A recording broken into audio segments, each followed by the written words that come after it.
গুনাহ গোপনেও করে প্রকাশ্যেও গুনাহ করে। গুনাহ কি গোপনেও করা হয়, প্রকাশ্যেও করা হয়। আমরা মনে করি গুনাহ করছে গোপনে, শুনবে গীতা, কেউ তো আর দেখছে না, ঠিক না? হ্যাঁ, গুনাহ করছে কেউ দেখা নাই পৃথিবী, শুধু আমি জানি। প্রকাশ্যে করছি এলাকার মানুষও জানে, অন্য কেউ জানে না। কিন্তু আল্লাহ রাব্বুল আলামিন বললেন প্রত্যেকটা কৃতকর্মের, প্রত্যেকটা গুনাহের কাজের 8টা সাক্ষী আল্লাহ দাঁড় করে রাখছে। কয়টা সাক্ষী বলেন তো? 8টা সাক্ষী দাঁড় করে রাখছে কিয়ামতের ময়দানে। 8টা সাক্ষী আপনার সামনে উপস্থিত হয়ে আপনার বিরুদ্ধে সাক্ষী দিবে। কয়টা? কতক্ষণ সময়? কয়টা? 8টা জিনিস আপনার বিরুদ্ধে সাক্ষী দিবে। গোপনেও যদি গুনাহ করে থাকেন, প্রকাশ্যেও যদি গুনাহ করে থাকেন, আপনার বিরুদ্ধে 8টা সাক্ষী দাঁড় করানো থাকে। দুনিয়ার জমিনে দেখবেন একজনের আকাম কইরা লাইছে, কুকাম কইরা লাইছে, অপকর্ম করছে, কিন্তু জিজ্ঞাসা করলে এলাকার ভিতরে তার বিরুদ্ধে সাক্ষী দিবেন নি, কেউ রাজি, ঠিক না? কেউ কি করে না, রাজি আনতে পারতেন না। কারণ হলো পরবর্তীতে সমস্যা আছে। পরবর্তীতে কি সাক্ষী একজনকে তৈরি করতে পারবেন না। আল্লাহ বলেন ওই সাক্ষী আমি আল্লাহ নিজে দাঁড় করায় রাখছি। একটা গুনাহ যদি করো, 8টা সাক্ষী তোমার সামনে উপস্থিত হয়ে যাবে। কয়টা? 1 নাম্বার সাক্ষী হলো নিজের শরীর, অঙ্গ প্রত্যঙ্গ, হাত পা, চামড়া সাক্ষী দিবে। নিজের কি অঙ্গ প্রত্যঙ্গ, হাত পা, জিহ্বা, ঠোঁট যা কিছু আছে আমাদের বিরুদ্ধে সাক্ষী দিবে। এই সাক্ষী যে দিবে বলে ওদের প্রমাণ কি? বলে কোরআনুল কারীমের আয়াতে প্রমাণ। সূরাতুল ইয়াসিন 65 নম্বর আয়াত আল্লাহ রাব্বুল আলামিন বললেন, اليوم نختم على أفواههم وتكلمنا أيديهم وتشهد أرجلهم بما كانوا يكسبون.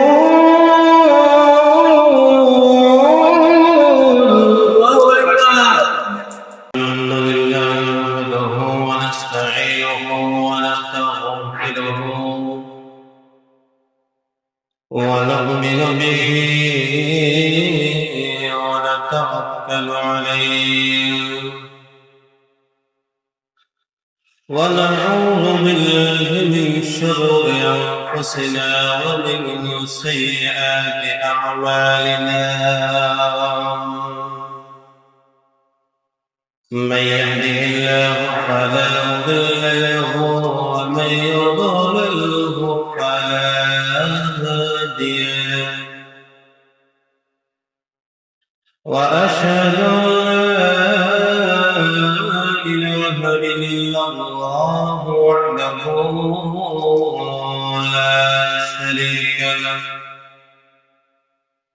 وأشهد أن محمدا عبده ورسوله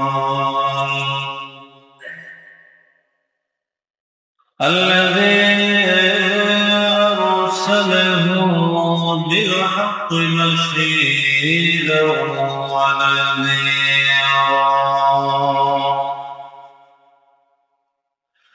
وداعيا إلى الله بإذنه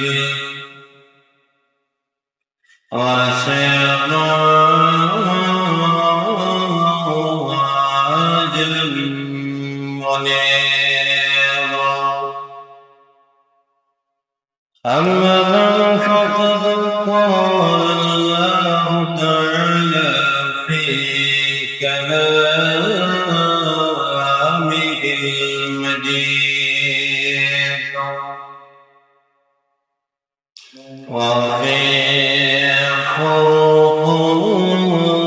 فرقانه الحميد. أعوذ بالله من الشيطان الرجيم بسم الله الرحمن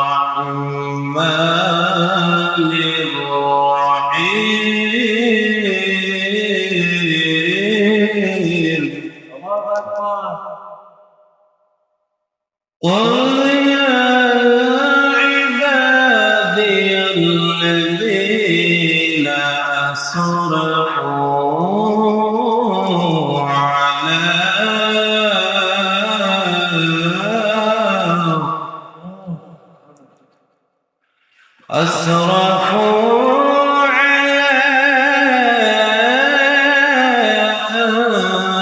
أنفسهم لا تقنطوا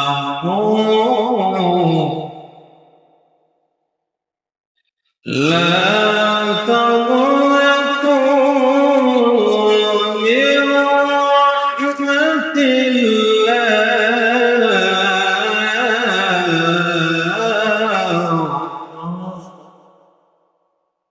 إن الله يغفر الذنوب جميعا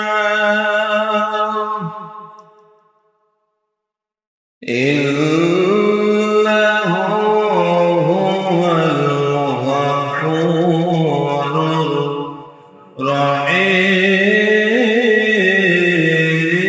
الرحيم وقال رسول الله صلى الله عليه وسلم إنما الأعمال بالخواتيم أو كما قال عليه الصلاة والسلام صدق الله العظيم وصدق رسوله النبي الكريم ونحن على ذلك لمن الشاهدين والشاكرين والذاكرين والحمد لله رب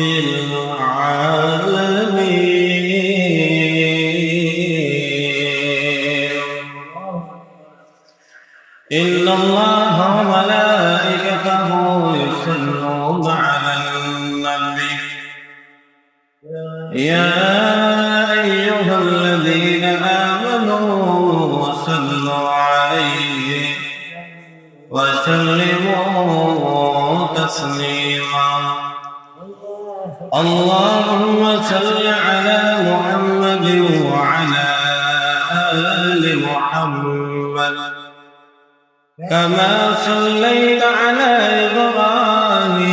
إبراهيم وعلى آل إبراهيم إنك حميد مجيد اللهم بارك على محمد وعلى آل محمد كما باركت على إبراهيم وعلى آل إبراهيم إنك حميد مجيد اللهم صل وسلم وبارك عليه السلام عليكم ورحمة الله وبركاته وعليكم السلام ورحمة الله وبركاته আল্লাহ রাব্বুল আলামিনের দরবারে অসংখ্য গণিত শুকর ও সুজুদ আল্লাহ অত্যন্ত দয়া করে মায়া করে মহাব্বত আমাদেরকে পৃথিবীর সর্বশ্রেষ্ঠ জায়গায় আসার এবং বসার তৌফিক দিয়েছেন, তাই আমরা অন্তরের অন্তঃস্থল থেকে মহাব্বতে জোরে সোরে বলে আলহামদুলিল্লাহ। আলহামদুলিল্লাহ। এখানে আসার শক্তি কে দিয়েছে? সুবহানাল্লাহ। সবাই কথা বলেন, আসার শক্তি কে দিয়েছে? আল্লাহ। বসার শক্তি কে দিয়েছে? কেউ কি নিজের থেকে শক্তি তৈরি করতে পারে না? আল্লাহ দেয়। আল্লাহ যেন দেয়, এটার একটা ছোট্ট করে আপনি একটা ঘটনা। কারণ হলো একই ফাতিলের বাপ খায়, বাবা খায়, দাদা খায়, ছেলে খায়। ছেলে এবং নাতি দিন দিন তাগড়া জোয়ান হইতেছে, আর নানা দিন দিন বুড়ো হইতেছে, ঠিক না? হ্যাঁ, একই রকমের ফল খাইতেছে, একই রকমের মাছ খাইতেছে, একই রকমের গোস্ত খাইতেছে। তারপরে নানা দিন দিন নির্জীব হইতেছে, দুর্বল হইতেছে।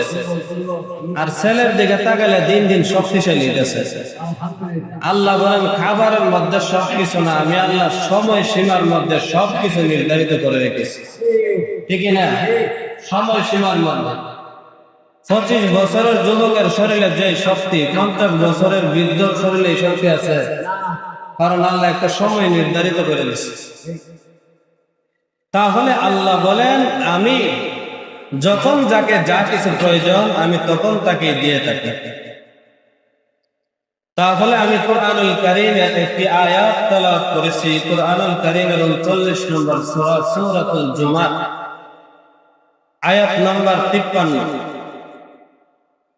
সর্বপ্রথম আমরা এই আয়াতের আলোচনায় না যাইয়া সর্বপ্রথম আমরা গুনাহ গোপনেও করি, প্রকাশ্যেও গুনাহ করি।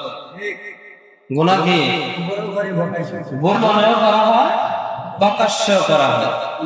আমরা মনে করি গুনাহ করছি গোপনে, অসুবিধা কি? কেউ তো আর দেখছেন, ঠিক না?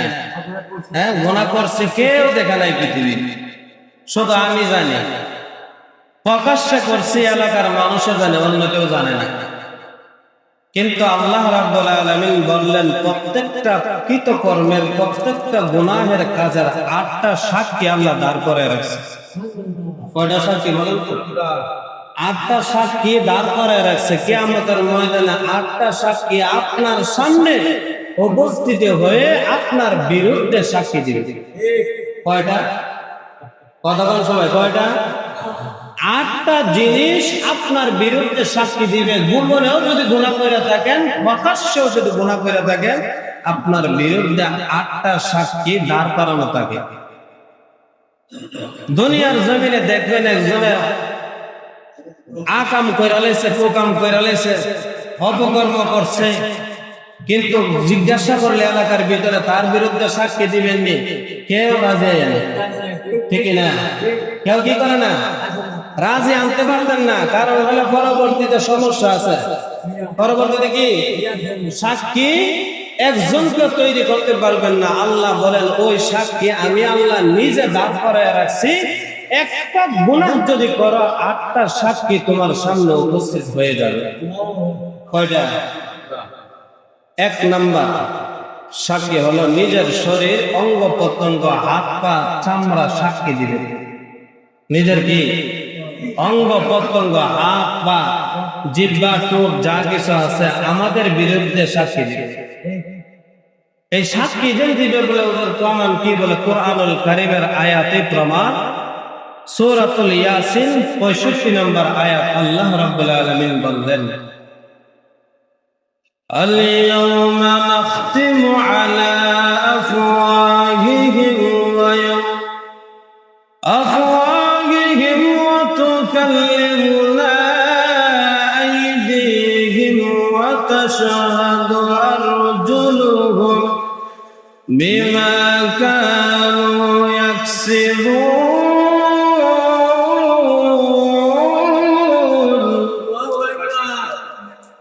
আল্লাহ রাব্বুল আলামিন জানেন কিয়ামতের ময়দানে তার অঙ্গ প্রত্যঙ্গ গুলা, তার হাত গুলা, তার পা গুলা তার বিরুদ্ধে সাক্ষী দিবে। কারণ হলো তার মুখের মধ্যে মোহর মেরে দেওয়া হবে। তার মুখের মধ্যে কি করা হবে? মোহর মেরে দিবে। বলে মোহর কি? বলে তার মুখ বন্ধ করে দেওয়া হবে। দুনিয়ার জমিনে যদি একটি মসজিদ লাগিয়ে দেওয়া হয়, দুনিয়ার জমিনে যদি মহল বন্ধ করে দেওয়া হয়, এই মহল তার খোলার জন্য মানুষ আছে, ওই মুখ নিজে নিজে করার জন্য চেষ্টা করে। কিন্তু কিয়ামতের ময়দানে আল্লাহ বলেন, আমি এমন একটা মহল মারবো, তার বোন দ্বারা, তার জবান দ্বারা কোনো কিছু করার দরকার হবে না। তার হাত তার বিরুদ্ধে সাক্ষী দিবে, তার পা তার বিরুদ্ধে সাক্ষী দিবে, তার জিহ্বা তার বিরুদ্ধে সাক্ষী দিবে, তার অঙ্গ প্রত্যঙ্গ তার বিরুদ্ধে সাক্ষী দিবে। এক নম্বর হলো তার অঙ্গ প্রত্যঙ্গ গুলা সাক্ষী হয়ে দাঁড়াবে। বলুন তো, গোপনে যারা গুনাহ করে অঙ্গ প্রত্যঙ্গ তার সঙ্গে থাকে কিনা? থাকে নেই? হাত থাকে, পা থাকে, শরীর থাকে, অঙ্গ প্রত্যঙ্গ তার সঙ্গে থাকে। ওইগুলা গুনাহ যেন করছেন, আপনার জবান দ্বারা বলতে হবে না, অঙ্গ প্রত্যঙ্গ গুলা আল্লাহর দরবারে দাঁড়ায় বলবে, আল্লাহ ওইগুলা হাত দ্বারা, পা দ্বারা, তার অন্তর দ্বারা গুনাহ করেছিল, আজকে আমরা নিজেরাই সাক্ষী। কে সাক্ষী দিবে? তারা সাক্ষী দেবেন। দুই নম্বর হলো হাদিস শরীফের মধ্যে আল্লাহ রাব্বুল আলামিন জানায় দেন, কিয়ামতের ময়দানে ওই জমিন তাদের বিরুদ্ধে সাক্ষী দেবে।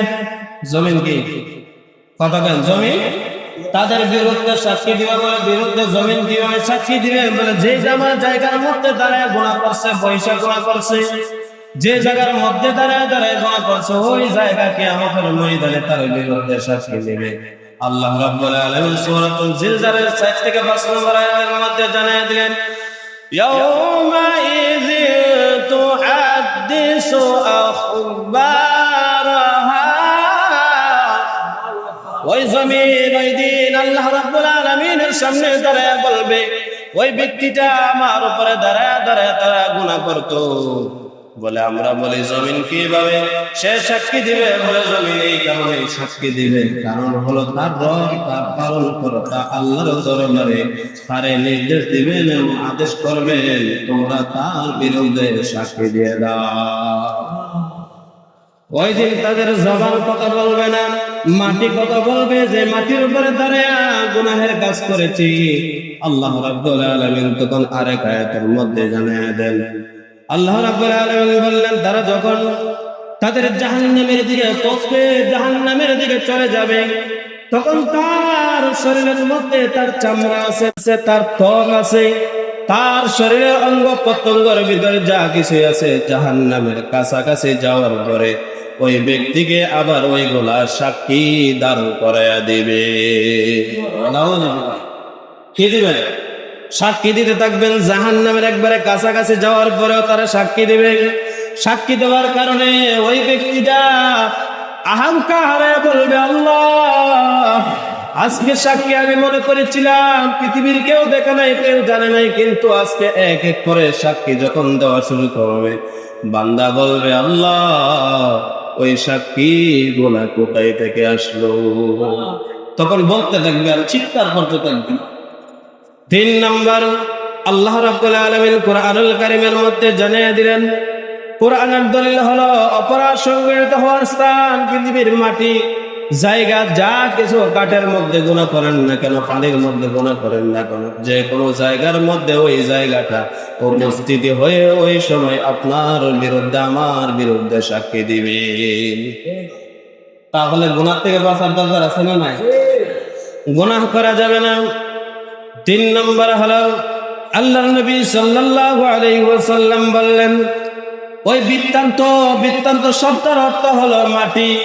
ওই মাটির উপরে যারা জুলুম করবে, মাটির উপরে দাঁড়ায়া আল্লাহ রাব্বুল আলামিনের কোন অপরাধ করবে, ওই মাটি আল্লাহ রাব্বুল আলামিনের দরবারে বলবে, এমন সময় এমন জায়গার মধ্যে ওই ব্যক্তিটা ওই কাজ করেছিল, কাজের নাম ধরে ধরে তাকে অপরাধী হিসেবে নিয়োজিত করবে।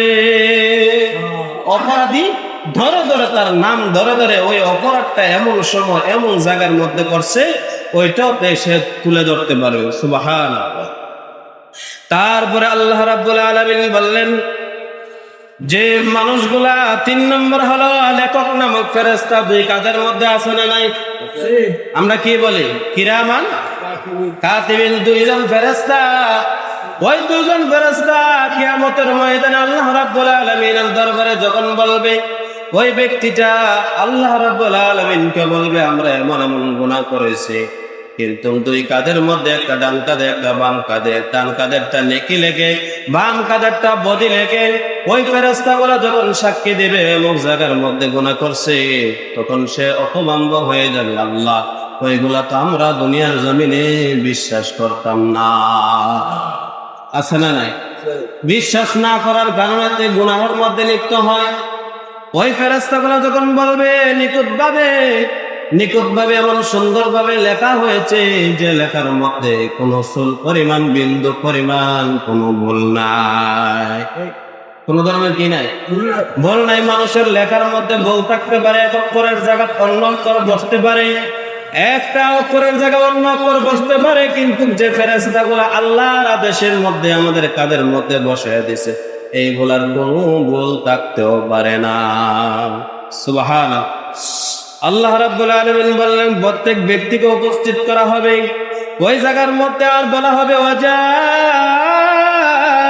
কুল্লু শাইইন মাআহু সাইকাও ওয়া শাহীদ। আর প্রত্যেক ব্যক্তি উপস্থিত হবে, তার সাথে থাকবে একজন চালক, তার সাথে থাকবে একজন ফেরেশতা। ওই ফেরেশতা তাকে টেনে ধরে হাসরের ময়দানে আনবে আর বলবে, আমরা তোমার বিরুদ্ধে সাক্ষী দেওয়ার জন্য আসছি। ওইটা হলো লেখক নামক ফেরেশতা। সুবহান। কি নামক ফেরেশতা? লেখক নামক ফেরেশতার বিষয়ে আল্লাহ রাব্বুল আলামিন কুরআনুল কারীমের একটি আয়াতের মধ্যে জানায় দিলেন, ووضع الكتاب فترى المجرمين مشفقين مما فيه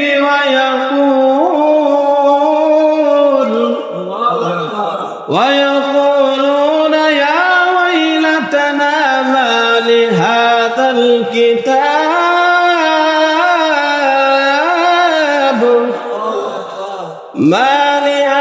الكتاب لا يغادر صغيرة ولا كبيرة إلا أحصاها। আর প্রত্যেক মানুষের আমলনামা তার সামনে ধরা হবে, তখন তুমি অপরাধীদের দেখবে তারা তাকে তা আছে, কারণ আতঙ্কিত হয়ে যাবে, আফসোস করে বলবে, হায় আফসোস, এটা কেমন কিতাব, এটা কেমন কিতাব। দুনিয়ার জমিনে কিতাবের মধ্যে লিখতে গেলে লেখার শেষে দিয়া দেয় যে একটা যদি ভুল পেয়ে থাকেন তাহলে আমাদেরকে ভুল ধরাইয়া দিবেন, কিন্তু এমন একটা কিতাব, ওই কিতাবের মধ্যে ছোট কিংবা বড় প্রত্যেকটা লেখা আমাদের সামনে আজকে স্পষ্ট হয়ে গেল। ওই বান্দা বলবে, ওই কিতাবটা আমাদের জন্য সাক্ষী দিল, ওই কিতাবের মধ্যে ছোট কিংবা বড় প্রত্যেকটা জিনিস স্পষ্ট ভাবে লেখা আছে, এমন কিতাব দুনিয়ার জমিনে আর দেখি না,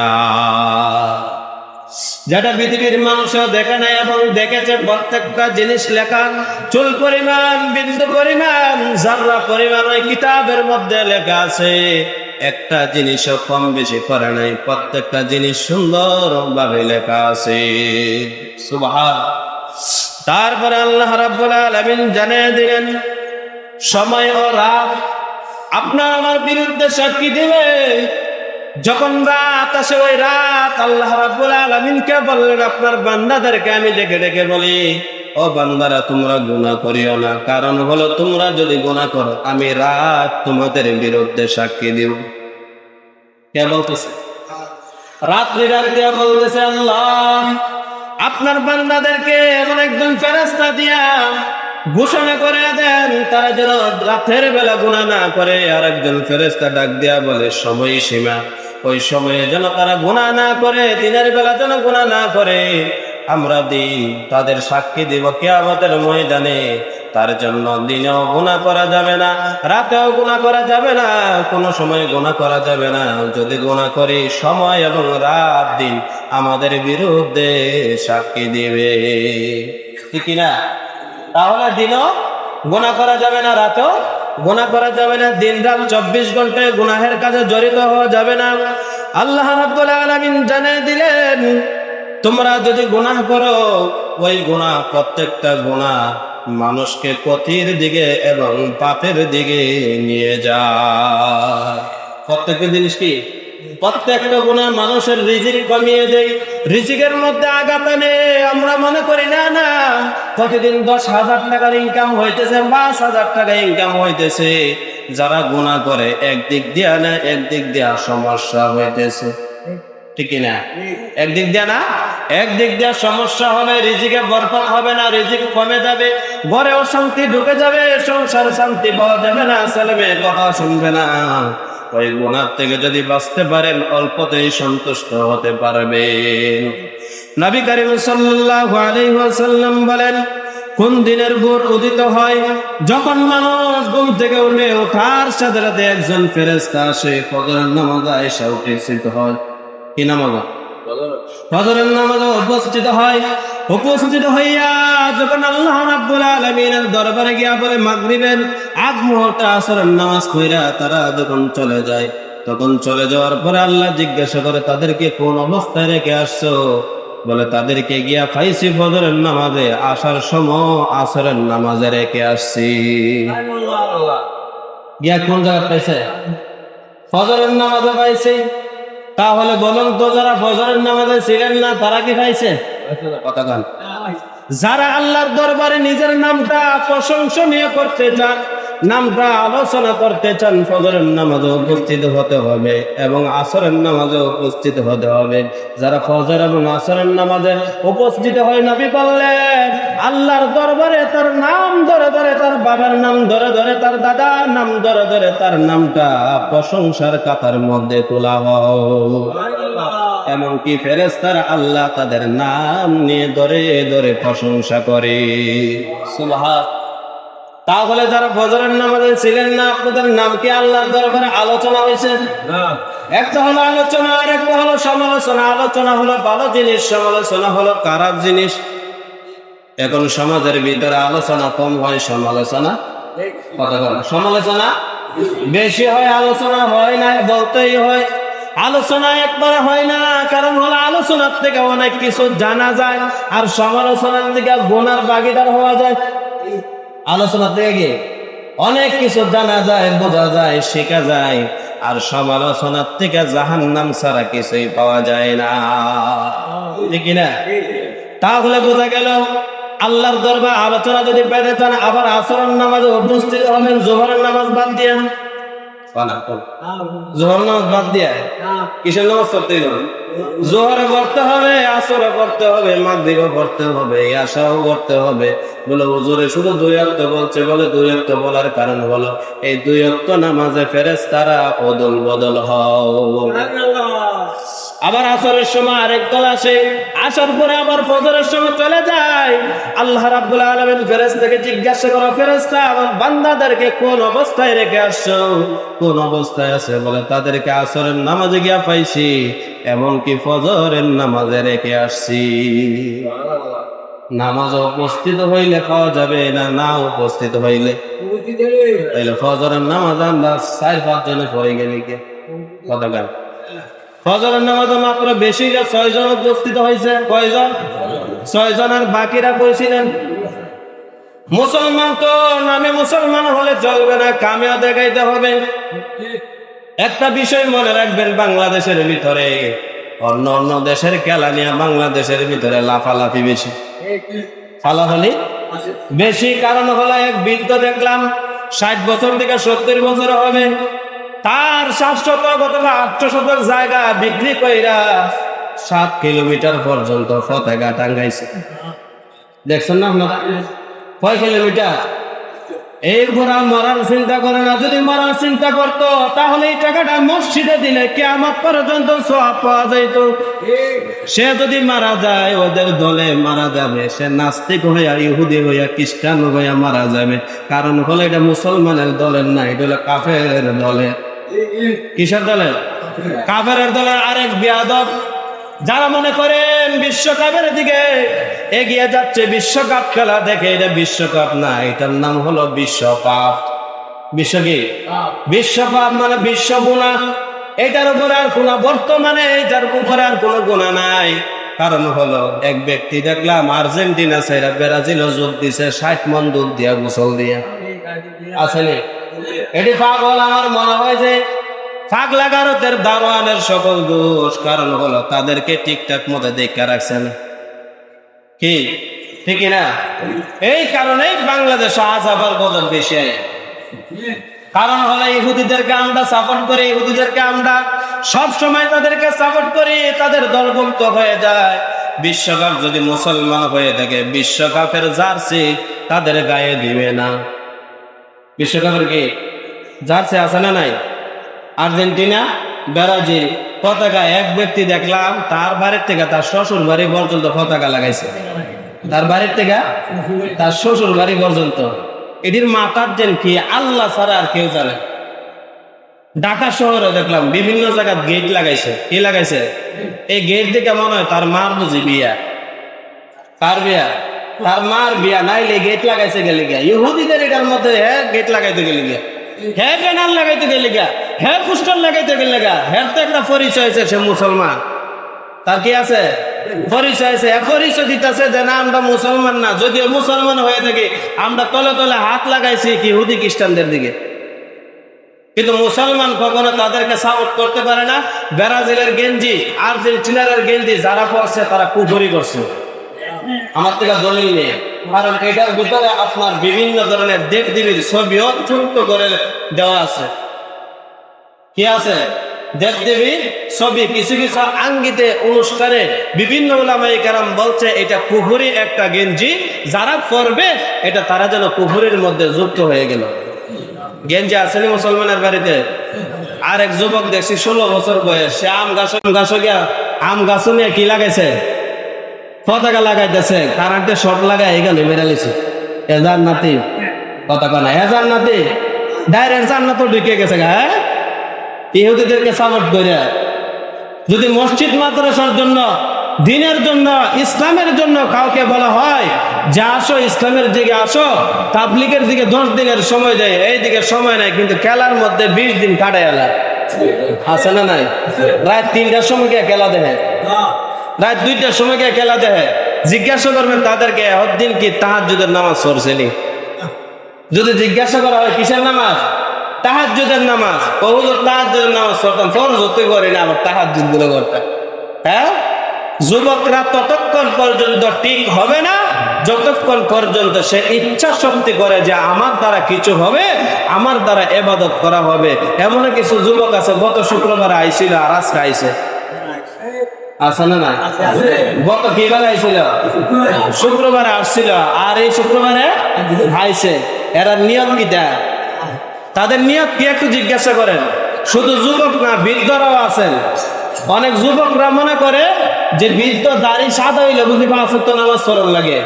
আর অনেক বৃদ্ধরা মনে করে না আমার ছেলেটা 16 বছর এ নামাজ চলে না বললে নাই, কিন্তু বৃদ্ধ হইলে পড়বো না, এরকম নিয়ত আছে। আছে না নাই? আচ্ছা বলুন তো মৃত্যুর কোনো বয়স আছে? হ্যাঁ, মৃত্যুর কোনো বয়স নেই। আল্লাহ রাব্বুল আলামিনকে ফেরেশতারা জিজ্ঞাসা করছে, আল্লাহ এই যে মানুষ আসতেছে, মানুষ তো এক সময় জমিন ভরণ হয়ে যাবে। আল্লাহ বলেন ফেরেশতারা শোনো, মানুষ আসার যেমন রাস্তা আছে ঠিক যাওয়ার একটা রাস্তা আমি আল্লাহ কইরা দিছি। যাওয়ার কি করে দিছে? মৃত্যু নামক একটা সিরিয়াল আমি দিয়ে দিছি। আল্লাহ বলেন হে ফেরেশতারা তোমরা টেনশন করো না, কারণ হলো আসার একটা সিরিয়াল দিছি, যাওয়ার কোনো সিরিয়াল দিছি না। বাবার আগে ছেলে মরেনি, দাদার আগে নাতি মরেনি, কারণ কি? এটার কি নাই? সিরিয়াল নাই। এটার কি নাই? সিরিয়াল নাই। তার জন্য পৃথিবীর জমিনে দাদার বাড়ির নাতিরাও বসবাস করতে পারে। আর যদি শুধু বাচ্চা থাকতো, আর এই জায়গা কেন এতদিনে দেখা গেল কুমিল্লা কোনো খিল জায়গা থাকতো না, ঠিক না? কোনো পাত্র দেখতেন না, কোনো জায়গা দেখতেন না। কারণ হলো মানুষে শুধু ঘর বাড়ি বানাইলে মানুষ তো মৃত্যু নাই। আর মৃত্যু থাকার কারণে এই জমিনের মধ্যে এক শ্রেণী আসতেছে আর এক শ্রেণী যাইতেছে, ঠিক না? তার জন্য ফেরেশতারা বললেন আল্লাহ আপনি যে কথা বলছেন ওই কথাই সঠিক। আর কিয়ামতের দিন যখন মানুষ বেশি হয়ে যাবে, মানুষ যখন একাকার হয়ে যাবে, গুনার মধ্যে লিপ্ত হয়ে যাবে, একাকার হয়ে গুনাহ যে কোনো গুনাহ করবে, এই গুনাহ থেকে আল্লাহ রাব্বুল আলামিন বললেন আমি কিয়ামত সংগঠিত করব। পৃথিবীর জমিনে ফেরেশতা ছাড়া আর কিচ্ছুই থাকবে না, শেষ বেলা ফেরেশতারাও আর থাকবে না জমিনের মধ্যে। সব কি করে দিবে? ধ্বংস করে দিবে। ছোট্ট করে আমি বলে যে আয়াতটা আমি তেলাওয়াত করেছি, অর্থটা শুধু বলবো। ইবনে আব্বাস রাদিয়াল্লাহু তাআলা আনহু বলেন, আল্লাহর নবীর দরবারে দুই দল মানুষ আসছে। কয় দল? এক দল আসছে, ইয়া রাসূলুল্লাহ আমরা তো অনেক গুনাহ করে ফেলছি। কি গুনাহ? বলে মানুষ হত্যা করছি। কতজন হত্যা করছে আমরা নিজেও জানি না। কয় দল? এক দল। আরেক দল আছে, ইয়া রাসূলুল্লাহ আমরা দেন কত জীবনে জিনা করছি আমরা নিজেও জানি না, লেখাও রাখছি না, এমন জিনা করা করছি। কয় দল? দুই দল। আল্লাহ রাসূলকে বলতেছেন যে আমরা শুনছি আপনি যে দাওয়াত দেন এই দাওয়াত আর এই ধর্ম সবচেয়ে উত্তম, যদি আমরা এই ধর্ম গ্রহণ করি আমাদের কি জীবনের গুনাহ আল্লাহ মাফ করে দিবেন? আল্লাহ রাসূল বললেন তোমরা যখন বলবা লা ইলাহা ইল্লাল্লাহ, যখন যত গুনাহ হোক না কেন আল্লাহ রাব্বুল আলামিন সকল গুনাহ মাফ করে দিবেন। শুধু কি বললে? লা ইলাহা ইল্লাল্লাহ বললে, লা তাকনাতু মির রাহমাতিল্লাহ। তখন আল্লাহ বলেন বান্দা তোমরা নিরাশ হয়ে না, আমি আল্লাহর দরবার থেকে গুনাহ করছো, আমি আল্লাহর দরবারে আসো, তওবা করো, নিরাশ হয়ে না, আমি আল্লাহ মাফ করে দিন। আল্লাহ যেন আমাদের সবাইকে বুঝার মতো তৌফিক দান করেন, 5 ওয়াক্ত নামাজি বানায় দেন। সকলে বলে আমিন। সুবহানাকাল্লাহ।